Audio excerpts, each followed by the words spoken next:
Good morning everyone and welcome to Live at Bird TV. Obviously it's a kind of a difficult video to do, this one, because it means things are not going great. But I'm going to go into detail and my opinions of what we should do to fix it, and the two people that are the most important people in this conversation are the ones I've pictured in this video, which is John W. Henry and Jurgen Klopp.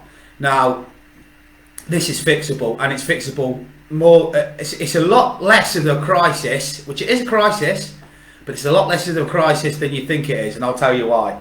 For a start, the problem isn't the defence. It's going to sound mad to say that, but the problem isn't the defence. The problem is the midfield, because there's no security for the defence. I think that Graham Souness hit the nail on the head yesterday when he said that basically nobody was. I said this the other week. Nobody was talking about how poor of a defender Trent was last year, or the year before, or the year before, or the year before that, and that's because he was never exposed. All he was doing was he was hitting the balls left, right, and centre, and he had the midfield of Wijnaldum, you know, of a younger Fabinho, Henderson, a younger Henderson. He had them to do the dog work, and the problem is when we lost Gini Wijnaldum, he was the engine in our midfield. He was the guy who do the, you know, what we say, the less glamorous part of central midfield work.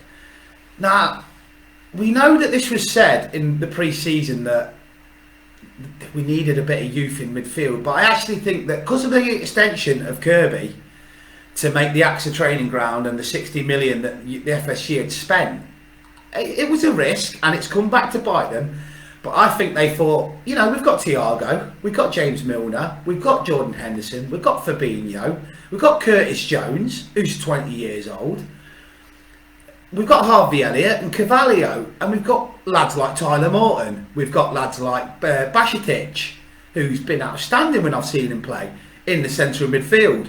So I think that they kind of thought they'd had options, and they didn't actually think of, this is the Premier League, you can't experiment. And I think that's what we were doing. I think we thought, right, we're flying here, I think, with a couple of tweaks here, and they were right at some point, because it looked like it was going to work. If you think from January, when we brought Luis Diaz in, we were great, we nearly won the quadruple. So it's easy to say now, as a supporter that can look back and see that we've tailed off and we've fell off and we're not the Liverpool we was.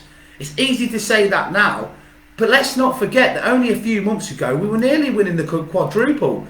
So you can understand why FSG and Klopp went, we're all right here, we don't need to, we can wait for Jude Bellingham another year, we can just wait a year.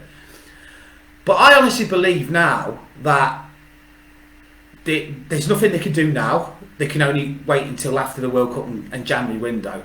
But I'm going to repost this video that I'm doing right now again in January, because I want to remind people what I'm about to say now. I've said this a few weeks ago, that there's about 160 million that I've been told from somebody I know really well that is available in January. I've said for a good few weeks now that I've seen a lad right now who would go straight into our midfield and give us that energy and that protection, and it's Caicedo from Brighton. Yesterday against Chelsea, he was absolutely phenomenal. The lad is 20 years old. He's like buying a Gini Wijnaldum at 20. The problem with Liverpool, and I just said this to Craig, by the way, my mate Craig Farragher, who we were just talking about him being a steward last night. Congratulations, Craig, mate. It was brilliant seeing you there with the pictures and that. I just said to him right now that the problem with Liverpool is we bought these players a little bit too late. I think we should have gone and got Virgil van Dijk when he was at Celtic, rather than letting him go to Southampton for a couple of seasons. Fabinho again. I mean, Fabinho, I don't know whether you'll agree with me on this, but Fabinho's just turned 30, hasn't he? Or 29. I think he's 29 or 30. I think he's 29.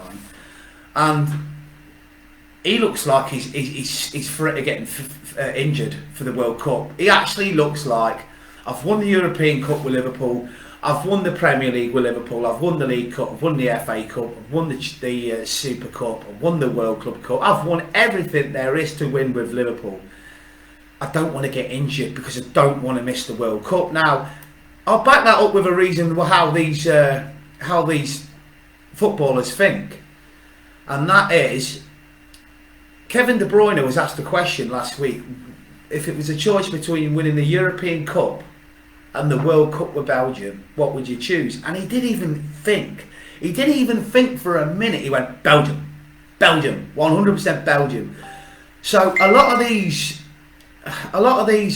footballers, they sometimes prioritise playing for their country and not their club. And I honestly do believe that Fabinho hasn't been the same Fabinho. I reckon this mid-season World Cup has completely hammered us, because Fabinho hasn't been the same player. He's going away with Brazil. You've got Luis Diaz. I know he's out the World Cup now, but Luis Diaz was the only one, I reckon. That's why he's injured. I reckon Luis Diaz getting injured has put fear into Diego Jota getting injured as well, missing the World Cup. It's put a lot of fear into the lads that are going to the World Cup, and I think Fabinho is one of them. I think that's what is Fabinho good at. He's good at breaking down the play. We were calling him the best defensive midfielder in the world a season ago, but now he's not. He's nowhere near it. Watch him go and have an absolute baller of a World Cup and probably win the World Cup with Brazil. And I'm telling you now, I think we will see a different Liverpool when we come back after the World Cup. Now, the Caicedo deal, I've heard, can be 42 million. I think that's his release clause in his contract. Get it done. Get it done in January. There's a great signing for us immediately in January. Get Caicedo, 42 million. He's proven. He's played in the Premier League. He had Chelsea under wraps yesterday. Get it done. And that's what we have to do. Then that brings in a nice, stable, good, defensive, energetic midfielder. Then we need to go and get another one. We have to bring in 2 central midfielders this January. There's no doubt about it. We cannot, if we're going to save this season, we have to do it now, right? So there's Caicedo. That's the one I've gone at now. Obviously, the other one we were potentially looking at was Nico Barella. But the problem with that is Inter Milan are now into the knockout stages of the Champions League, so that ain't going to happen. Keita, Naby Keita's going, right? Get him gone. Get him gone in January. I don't even want to see him play for Liverpool again. He's been £52 million worth of a waste of money, and we were better off. Do you know, instead of getting Naby Keita, we should have gone and got Jude Bellingham from Birmingham. I cannot believe that if you look at our system of getting star players at such a young age, I cannot believe that we missed Jude Bellingham when he was at Birmingham. And it goes back to that Michael Elise. Palace is a great midfielder. He was available for £8 million from Reading, and I did a video that we should have signed him. He's gone on to be really good for Crystal Palace. £8 million we could have got him for, but we didn't. The problem we've got is the Carvalhos and the Harvey Elliott's are great technically, but they're not great defensively. You've seen that yesterday. It just leaves a major gap in our midfield. We've got too many technical players now, and not enough Gini Wijnaldums, not enough, Lucas. Remember Lucas Leiva for us? He'd do the dog work. He'd do the tackling. He'd do the Mascherano the same. We haven't got a Mascherano. We haven't got a Lucas Leiva. We haven't got a Gini Wijnaldum. Caicedo is that. 42 million from Brighton. 20-year-old the boy is. He could play for us for the next decade, right? Get it done. FSG, no, there's a problem. But let's get something straight here. I came off social media yesterday because it annoys me that you've got them fans that are waiting for these moments to go. Klopp's got to go. FSG are shit owners. Look, let's get something straight here. FSG have a module which works. The module is they try and get players like the Andy Robertsons, like the Harvey Elliott's, like the Carvalhos, like the Sadio Mane's, Mo Salah's and Firmino's under the 30 million bar, that then can make them turn into 100 to 150 million pound players. If they ever did want to leave, we'd get triple the value, and if they didn't want to leave, we'd have one of the best players in the world. What a module. It works. We've won every fucking trophy possible with this module. They also have made us a 44,000 seater ground going up to 61,000, a state-of-the-art training facility which attracts the best players in the world. This is why we get Thiago from Bayern Munich. This is why we get the best, because we have the best facilities. So my point in this video is there is no need to panic. because we have great owners, a great manager, and we're just going through. Guess what? I'm going to give some people that don't know what we're going through at the moment a little bit of advice. We're going through what's called a bad spell. It's football. It happens. But we're not in a position to not have hope still. The hope hasn't gone. I looked at the league table yesterday. If we win our game in hand, we're 5 points off top 4. Yes, it's not where we want to be, but it's 5 fucking points. We're Liverpool, right?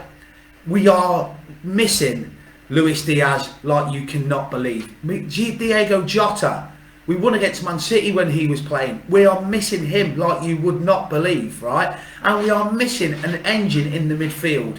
But we can still have a great season this year, because all we've got to do is just bring in a couple of players in January, and we will. We did last January. We brought Luis Diaz in. There is no way Klopp, especially FSG, want us to finish out the top 4 this season, because it will be financially. If you are one of those supporters that say FSG are stingy, blah blah blah, they are lethal, ruthless businessmen, and they will not want to hemorrhage money. That is why they've turned us from a club they bought for 400 million to a club that would now sell on the market for 4 billion, right? So they ain't going to want to go out the Champions League. They're not going to want to go out of the top 4, because it would not make financial business sense. So in January, I will republish this video again, because we will spend big in January, even if it's against what we normally do in terms of paying the extra dough, right? The extra 10, 20 million we might have to pay. I mean, I'm hearing Casado's 42 million. It's 42 million then. If that is what it is in his contract, until he signs an extension with Brighton, get the deal done, right? That is a great signing. It's long term. It's perfect for the strategy that FSG love, which is a young player. But he's also a proven Premier League, plays every week in, week out, never gets injured central midfielder, just as Gini Wijnaldum was. People say we should have kept Gini. Gini was in the same age bracket as Fabinho, as Hendo, Milner. I have to put this on record now. We are in transition. I know a lot of fans don't seem to fucking believe that, but we are in transition. We lost Sadio Mane, one of the greatest players we've had ever at Liverpool, who's been outstanding for the last 5 seasons. Losing him and bringing in Diaz was going to be a different Liverpool. We then lose Gini Wijnaldum, and we don't bring in anybody in terms of seniority in the central midfield. We hang our coats on the fitness of Oxlade-Chamberlain and Naby Keita, who, let's not be honest, they couldn't play a week, 2 or 3 weeks in the Sunday League without getting injured. So what we've done is Klopp's known for this. He's put too much trust in the players that have delivered him success, but I think Klopp knows now. If you watch the interview he said yesterday, he said, I had a problem because I had all 3 of my strikers out there on the pitch. Last year, we could even rely on Divock Origi to be thrown on. But this year, we don't. We don't even have Divock Origi to throw on, who, by the way, people say was crap. How many times did Divock Origi score goals like we needed yesterday against Leeds United? He would come off the bench and he'd score a winner. So we don't even have that plan B, that ace card anymore. And Divock was that ace card, right? So what I'm saying is look at that bench yesterday. Klopp brought on Milner and he brought on Curtis Jones. That's not going to win you any fucking football matches. So we need to, it's like Klopp said, he's having to play players that are too early to come back and play for us at the intensity required to play the way they play. So what he's saying is, if you're 75% fit, you're not going to be able to be playing at 100% intensity like Klopp demands from his 11. I mean, I've been worried about the changes of formation. I don't like it because Klopp is known for his 4-3-3. But the problem is he can't play 4-3-3 because he hasn't got the 3 in midfield with the legs to play that with the high press. So you're going to have to bite the bullet. You're going to have to accept bloody losing the odd game because we're in transition, and the only people that don't see that are the ones that don't know football.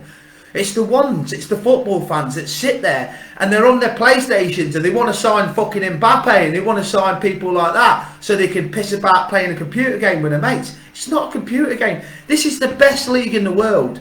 I said it at the start of the season. It's the best league in the world, and this season it went to a new level. £2 billion was spent on players, a record. It's never been spent that much money, the Premier League. £2 billion was spent on players, right?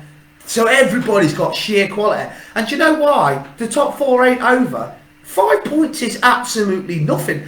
The league is that open this season. You could win 2 games and be in a chase for Europe and lose 2 and be closer to relegation. It's madness. Absolute madness. All Liverpool have to do is, I'd take a draw at Tottenham next week. I don't give a shit. I'll take a draw.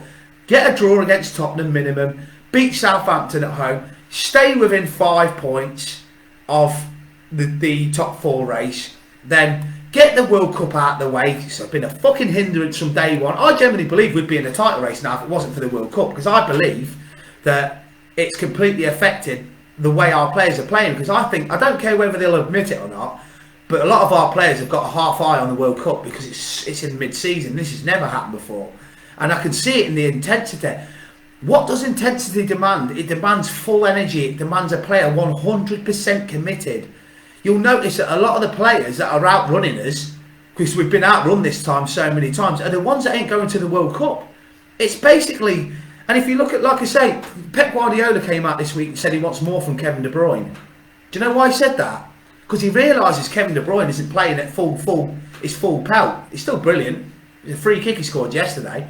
But even Guardiola can see that he's saving himself, and for him to come out this week and say that he wants to win the World Cup with Belgium more than the European Cup, if I was a Man City fan and I heard that, I would be fucking raging that he didn't even need time to think. So what I'm saying is this season isn't going to be a bad season. It only needs to be fixed quickly.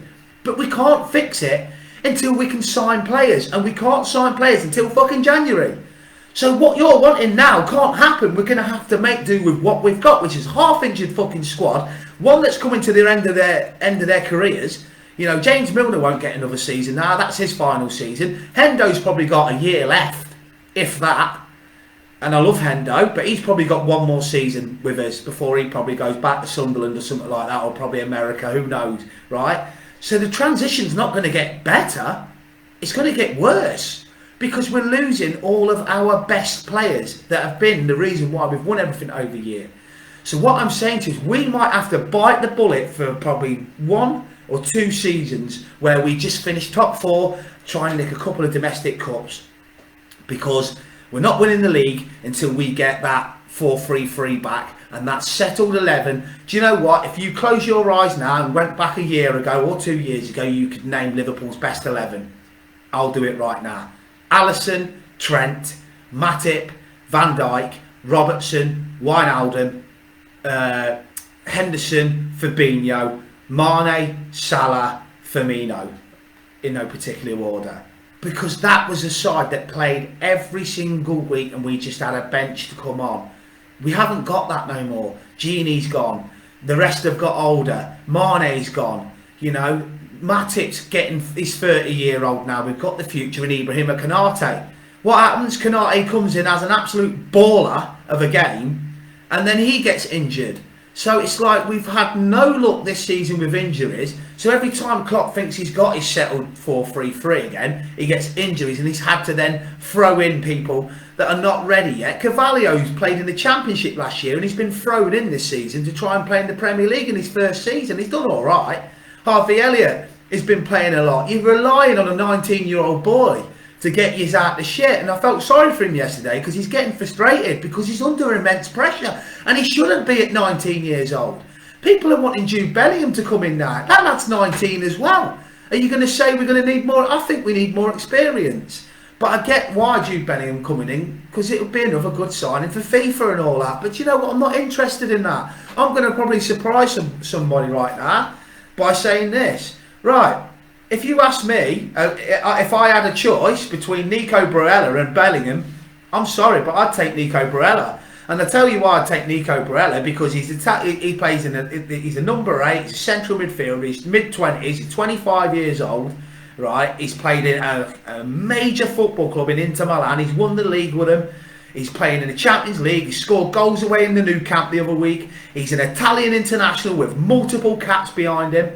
And he isn't a teenager. I think Bellingham would be good for us. And if we signed him, I'd be over the moon. But I'm telling you now, we don't need no more teenagers. We've got Carvalho. We've got Harvey Elliott. I'd actually like somebody to come in and be like when we signed Wijnaldum. I think he was in his mid-20s. We need some experience now that'll have the balls to get hold of the ball. Now, Barella can pass it left, right, either way. He's an Italian class act, and they used to call him the Italian Steven Gerrard. He's brilliant. But Bellingham would be great, but we're not going to be able to afford Bellingham. And I'm hearing now that Jude Bellingham might be signing a new deal because Dortmund have been really clever. They've given the armband. He's captain of Dortmund. He's captain of Borussia Dortmund, playing every single week.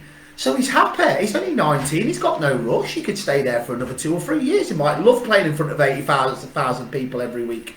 You know, he might love it. And if he signs this new deal that they're apparently offering him, then the transfer fee is not going to be 100 million. It's going to be 150. And we can't afford that. We're not Manchester City or PSG. It's never going to happen. We are never going to spend 150 million pound on any footballer, which is why the Mbappe links are a joke, and so's the ones that are anything above that. But what can we do? Go and do what we've always done best. Go and get Casado for 42 million because it's a snip in terms of this day and age. Get him, he plays every week. Do what we've always done. Best left back in the world, Andy Robertson, who was outstanding yesterday. I thought he was the only one that could hold his head up high.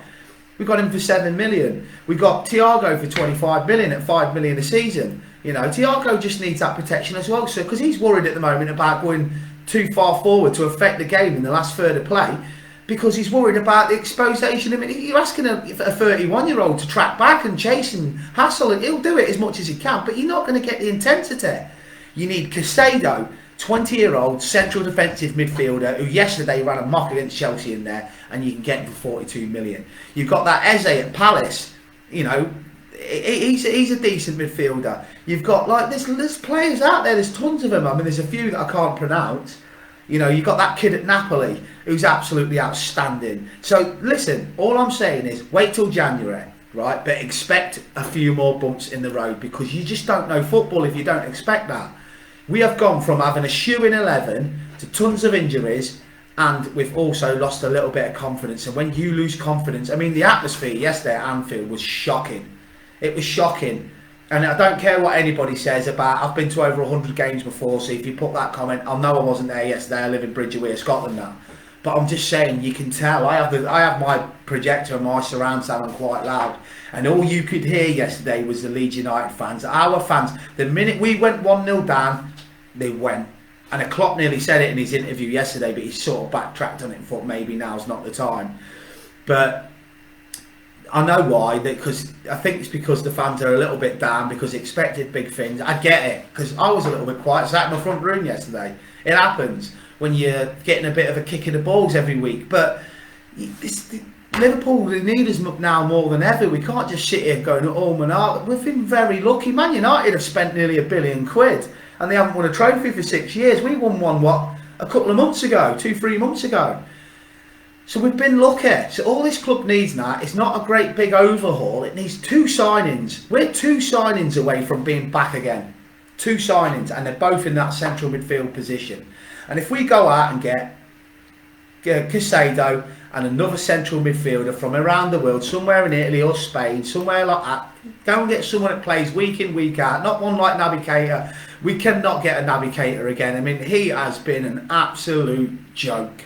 I actually cannot remember one game where I've gone, wow, Naby, you're amazing. Honestly, 52 million. Don't buy anyone from Germany. Half the time they let you down. I mean, look at Timo Werner and all that. Germany's league it's not. I don't like buying from that league. I like us to buy from like a Spain or an Italy. I like Italy. You know what you get with the Italians. You get a bit of ferociousness in the midfield. That's why I want Nico Barella. He's an Italian. The Italians fight, and that's what I like about them. So, like I say, it is what it is. We've just got to keep our heads up, and we can turn this around. We're still in the FA Cup. We're still in the League Cup. We're still in the Champions League knockouts, for Christ's sake. I mean, can you imagine if we go and get like Club Brugge or someone like that, and we beat them over 2 legs? We're in the quarter-finals. I mean, it is what it is. The Stokes, I mean, would you rule us out winning the European Cup? The way we play in Europe? we seem to have more intensity in Europe. It's like our players like to play in that more than they do the Premier League, because I think the Premier League's a little bit more physical for them, and they don't like it. They don't like Leeds United and Nottingham Forest.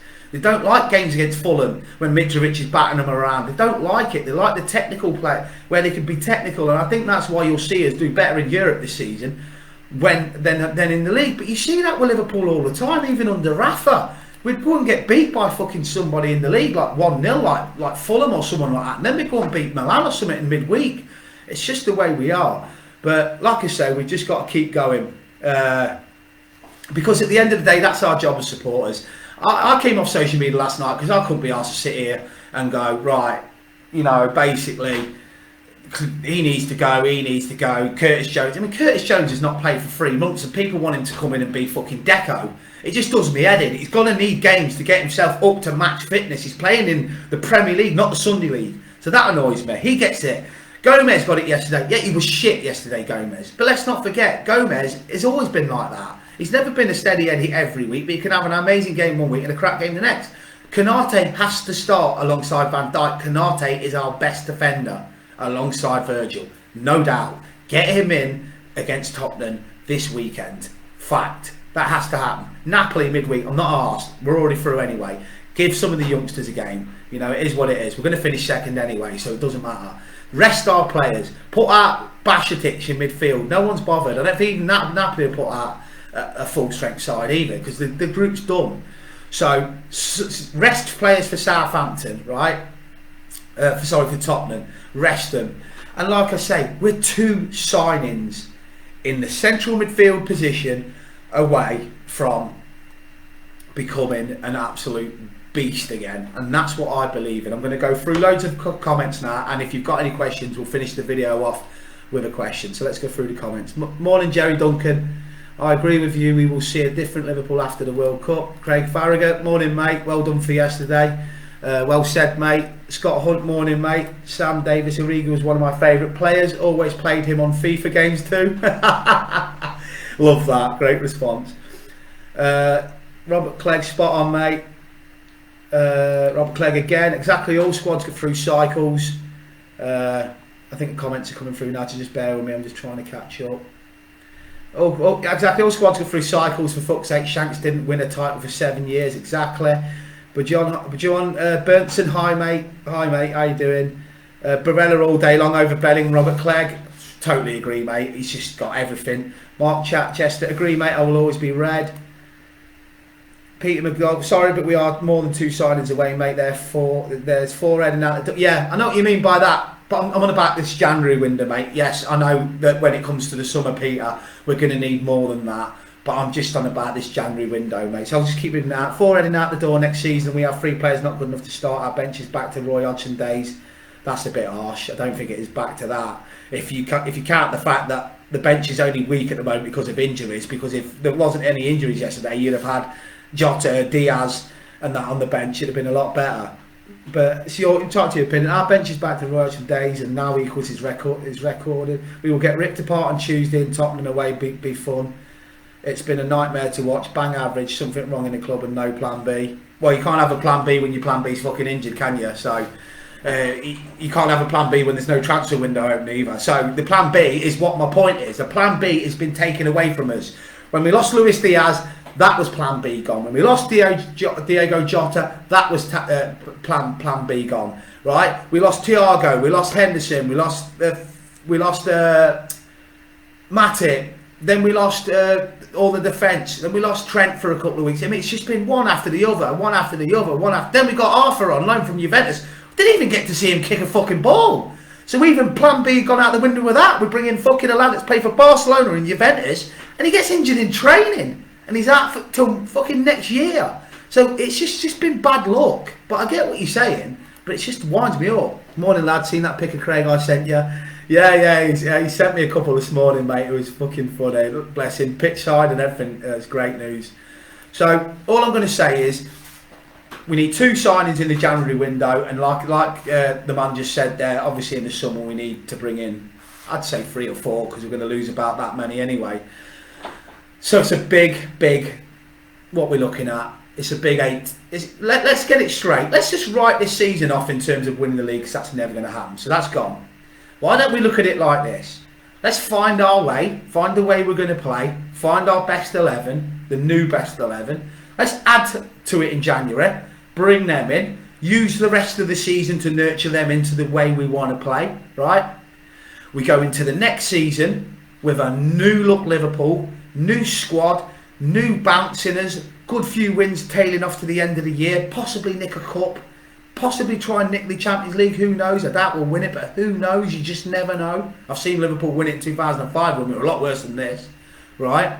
With Bischan and Traore and that. Fucking hell, if we can win the European Cup with them, we can win the European Cup with this team. Let's just use this season as what we call a change of our cycle season. Stick with Klopp. FSG will back him in both windows, and they will, because them two are like that. Klopp would have walked if it wasn't like that. Simple as. And then let's go into the brand new Anfield for the next season with 61,000 Liverpool fans behind it, because that'll be open in the summer. 61,000, a new look Liverpool. We'll be back. I believe it. You'll never walk alone.